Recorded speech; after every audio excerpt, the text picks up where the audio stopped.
It can feel really frightening or daunting to have a conversation about mental health, whether that's asking somebody else how they are or talking about how you are. So here are some top tips for facilitating that conversation.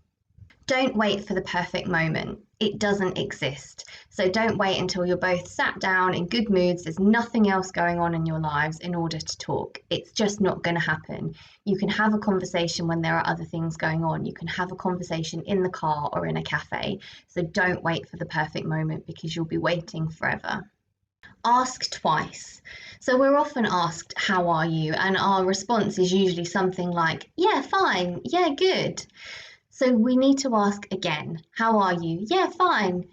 How are you really? How is everything really? Are you really okay?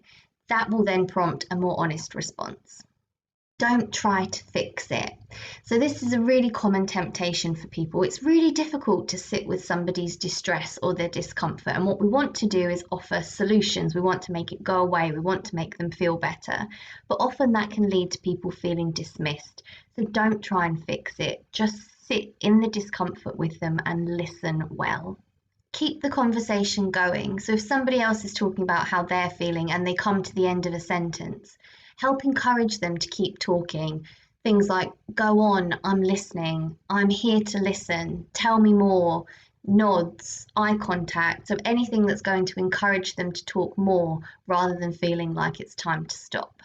Acknowledge the elephant in the room. So if you know that somebody has been struggling recently, then ask them how they are. Be direct. Ask them how they're feeling now. How are their thoughts now? Maybe they've been signed off work. Are they back at work now? So don't pretend like it hasn't happened. If somebody has lost somebody, don't be afraid to ask how they're feeling. Don't be afraid to mention the person's name. So address the elephant in the room. Do some research. So if you know that somebody is struggling with anxiety, then look up what services or support might be available to them. A good place to start is always talking to their GP, but there are so many websites, forums, helplines, professionals out there that can help with different subjects. So do a bit of research, show them that you're interested, show them that you want to help, and take a little bit of the burden off of them. Remember that the conversation doesn't have to be face to face. So if you or the other person finds it easier to message or talk on the phone or email, then you can do that. If you usually chat to somebody on WhatsApp, then check in with them on WhatsApp. All of the other tips still apply to these conversations, but you can do them in other ways if that's easier.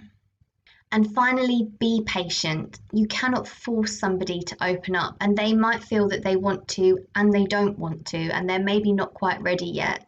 But by asking them how they are, by demonstrating to them that you are there to talk, might make it easier for them to come to you in the future.